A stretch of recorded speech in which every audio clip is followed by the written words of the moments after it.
The other day I was invited to be interviewed for a documentary by a really great young producer, Sarah Hussein, and she gave me some very interesting questions. And I don't know when the documentary will appear, but I thought that I would do a series of videos answering each of these questions in turn. So the first question she gave me was, how did patriarchy lay the groundwork for feminism? And I'm going to argue that it was not patriarchy which laid the groundwork for feminism. And I'm going to explain why. Now, in order to understand where I'm coming from, you have to understand I'm a social anthropologist, and social anthropologists look at the human condition, what we are as human beings. And from an anthropological perspective, which I think is a very adequate one, patriarchy describes the social structure where men are dominant in all the public arenas of society. So, for example, men will predominate in the higher parts of, say, the religious hierarchy, or the political hierarchy, or the economic hierarchy. Men dominate at the top. But why don't I think that this leads to feminism? In order to understand this, what you need to understand is that patriarchy is a description of the public realm of society. And complementing this public realm, there is the private realm. The private realm is built from the family upwards. It includes the home and the community. And across the wide span of human history, the private realm has actually been the dominant one. And it's in the private realm doesn't only include family, it's actually the basis for economic systems, it's the basis often for even religious practices, and even political manoeuvring starts in the private realm. You know, if you think about the marriages that are arranged in medieval society, these are political things. If you think about economics, you think about how food and crafts and so many things were made in the private realm and then traded in markets by women through the private realm. So what I'm arguing is that where the private realm is the dominant realm of society, it really doesn't matter if men dominate in the public realm, because the public realm is secondary and the private realm is primary. And particularly if you look across pre-industrial societies or small-scale societies, what you find is that the private realm is what really counts. And quite honestly, I think you'll actually find that in our society today. I think you'd find that the average person felt that what happened in their home and their family and community, particularly their family, was much more important than what happened in the realm of politics.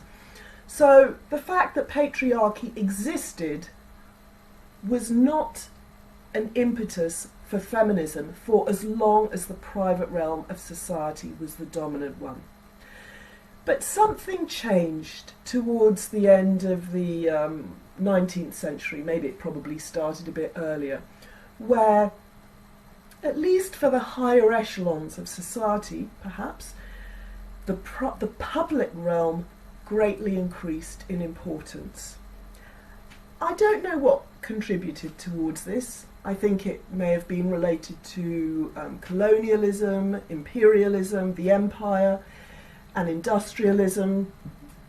I'm not sure, but a mixture of factors contributed to make the public realm more powerful and influential than it had ever been. And I suspect that this had a particular impact on some women in the higher echelons of society. I think they probably felt this more than anyone else. I think if you look across the wider spectrum of society, for the working classes, it's always been about home and family. But perhaps for this group of women who made up the suffragettes and so forth, they started to feel that they were excluded from that arena where things really counted. Maybe they had powerful husbands and they wanted a slice of that cake. So what contributed to feminism wasn't patriarchy. I personally think patriarchy does exist across all of society, and I don't actually think it matters all that much. It's just about hierarchies, and it's not really where real power lies. I've always felt real power lies in the home and the family. But anyway, in this period, suddenly the public realm becomes very important, and it's the public realm becoming important that is the trigger for feminism. Now, when this social change happens and the public realm becomes important, there are two possible responses. The feminists, no, excuse me, let's not say the feminists, either women could decide that they wanted to enter the public realm, that's where the men are dominant, and that they want to be equal to men in the public realm, and that way they maintain their own share of the power, or else they could focus on making the private realm important again. But history chose to focus on the public realm, and women, and from suffrage onwards, women started entering the public realm, and they got an increasing share of, they started participating in public political life, they started participating in economics, in all these arenas. Women moved en masse into the public realm.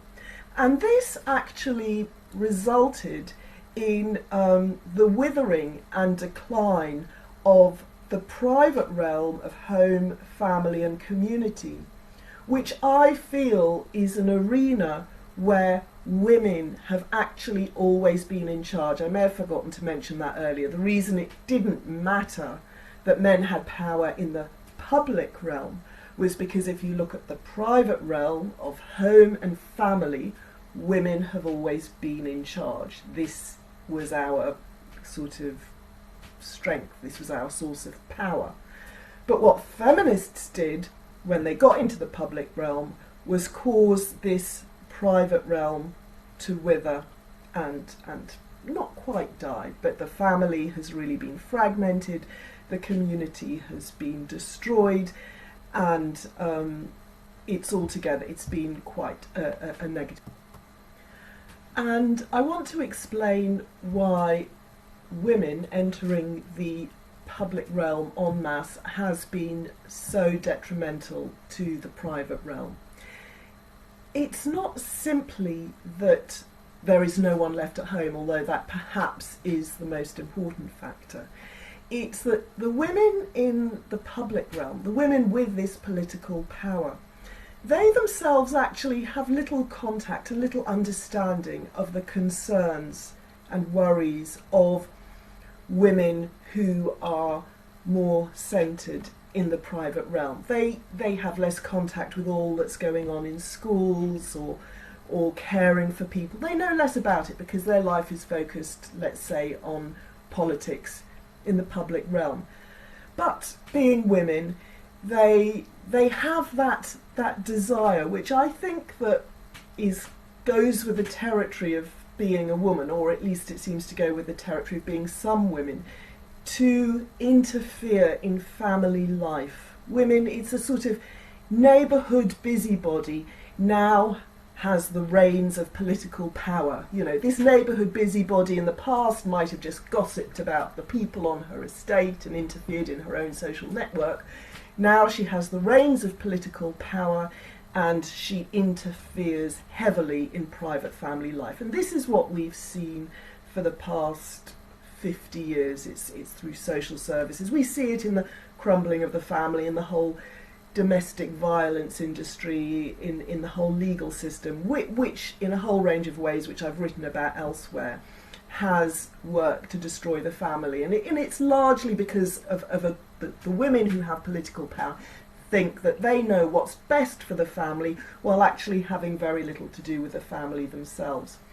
And this destruction of the private realm has been really bad for women. And I think this is because actually family and community is of particular importance to women. Of course it is also important to men, but it's of particular importance to women, and I think it's because this realm where women used to be more powerful has been largely destroyed by the feminists in power. I think it's because it's been destroyed that we've seen progressively over the past 50 years levels of female happiness have significantly declined. Not male happiness, female happiness.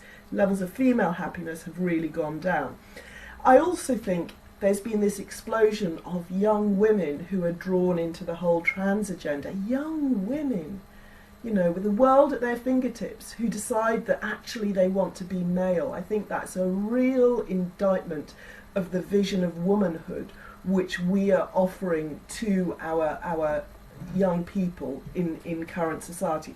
We also see it in a wide range of mental health problems, and we see it in the disrupting of relationships between boys and girls and men and women.